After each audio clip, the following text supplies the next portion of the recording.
Is planning to set up the county's first ever polo club. Chris Townsend has been given permission to play the sport on one of his fields in Langley near Loddon. As well as holding tournaments there, he's also planning to pass on his love of the sport to others.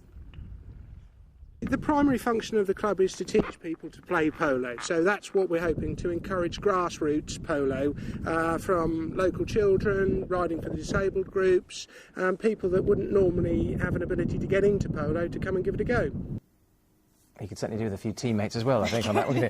Now then, get ready with the R's. Doctors and nurses at a maternity ward have turned their attention from babies to ducklings. Take a look at these lovely little ones. Staff at the Princess Alexandra Hospital in Harlow, they're lovely, have been looking after a mother duck and her 10 new babies who hatched in the maternity courtyard. The youngsters are now enjoying to learn how to swim.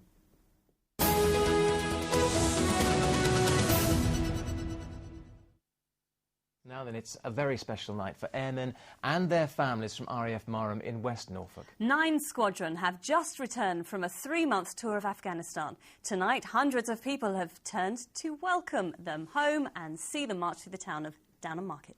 Well, among them is our correspondent, Malcolm Robertson. Malcolm, as well as being a lovely night there, it's a very special one for all involved.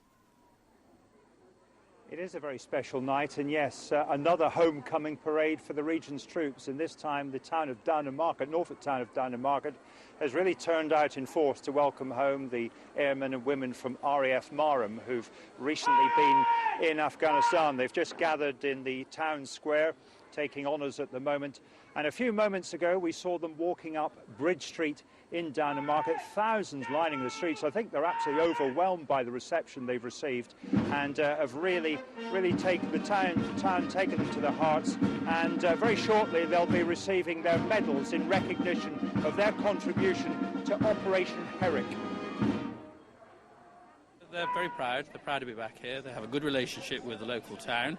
It's a very fond relationship. The local town have made a special beer for them, a Herrick Ale, which is fantastic as well. So, you know, they'll be looking forward to it. It'll be a very proud moment for all of them.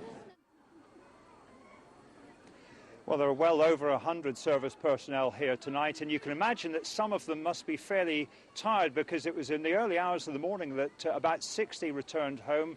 They were part of about 500 British troops who were on board the warship that came into Portsmouth from Santander, carrying troops, including soldiers from the Royal Anglian Regiment and, of course, British holidaymakers who had been stranded in Europe. Now, most of the men and women here are from 9 Squadron. They've been in Afghanistan for about 3 months and, of course, provided round-the-clock support for the Tornadoes, which has provided cover for the Allied forces on the ground. And, of course, naturally, a lot of very proud families here tonight. As I said, thousands on the streets, a lot of very proud families, and they will shortly be seeing the men and women getting their medals. And they should have actually welcomed them back last Friday, but, of course, not even the RAF is immune to the problems caused by Icelandic volcanic dust. Great to have you back. Yeah. Nice hugs. Missed you so much. And nice that the town are turning out for them tonight, isn't it? It's really good. There's so many people here. We wasn't expecting such a big turnout, so it's lovely to see the community support. I'm so proud of him.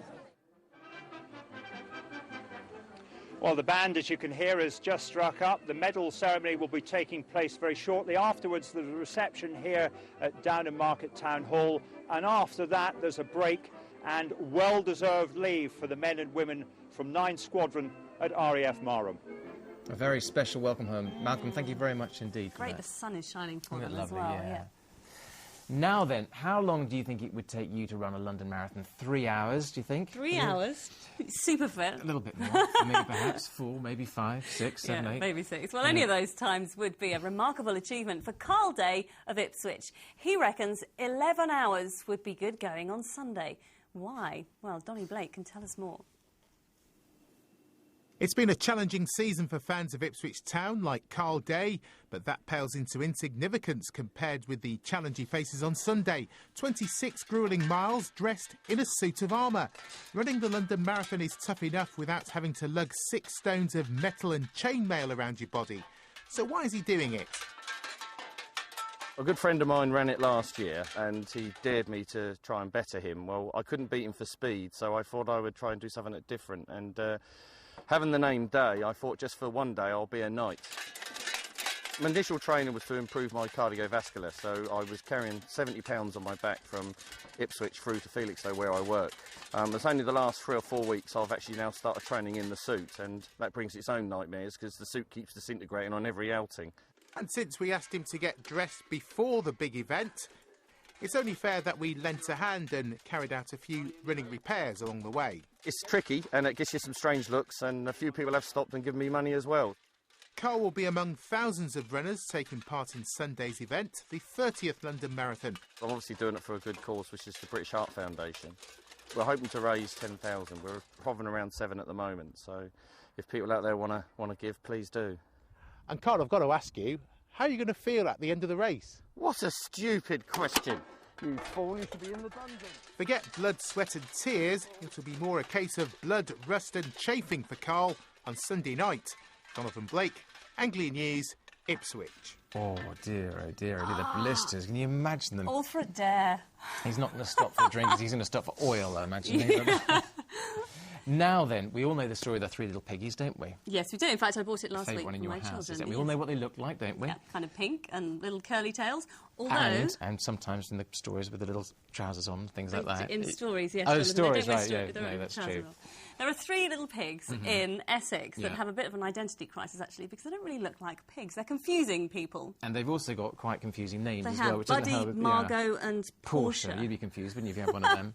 Well, our Essex reporter, Lorna Ramsey, has been to South Woodham Ferrers near Chelmsford to meet them. Trotters, snouts and curly tails. They may have all the characteristics of pigs, but they still look like sheep. What do you think those animals are, pigs or sheep? Sheep. Sheep!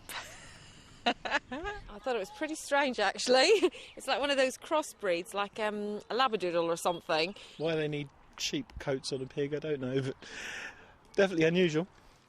These are Mangalitzas, and they're the newest additions to Tropical Wing Zoo in South Woodham Ferrers near Chelmsford.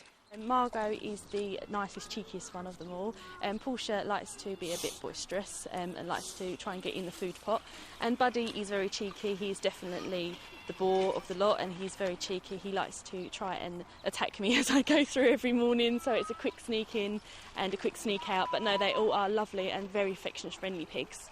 The Mangalitzas originate from Austria and Hungary, but are similar to a breed which died out of Britain 40 years ago, called the Lincolnshire Curlycoats. They're rare in this country, but staff at Tropical Wings hope they can help the breed survive.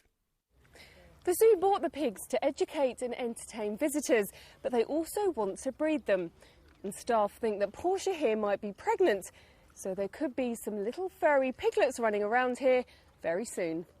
They may look cute and fluffy like sheep, but their temperament is very different. Especially if you mess with their food. Lorna Ramsey, Anglia News, South Woodham Ferrers. Oh, I think they look cuter with curls. Do you? Yeah, you wouldn't want curly bacon though, would you? Not really, no. No. With the details of the ITN National News at 6:30, here's Mary Nightingale. Evening, and it has been lovely across the region today, and we have had some pretty spectacular sunsets this week. Here's one which was taken at Old Hunstanton in Norfolk, and that was sent in by Ian Reynolds, so thanks very much for sending that in to us. Now, if you have any... 21, am I seeing things? Now, it's getting close to our second visit to the Anglia allotment. I'm looking forward to it. You're going to get back there, aren't you? The theme is going to be recycling. Here are some more of the details for that. Digging around. Welcome to the Anglia allotment. Look, mucky gloves in every...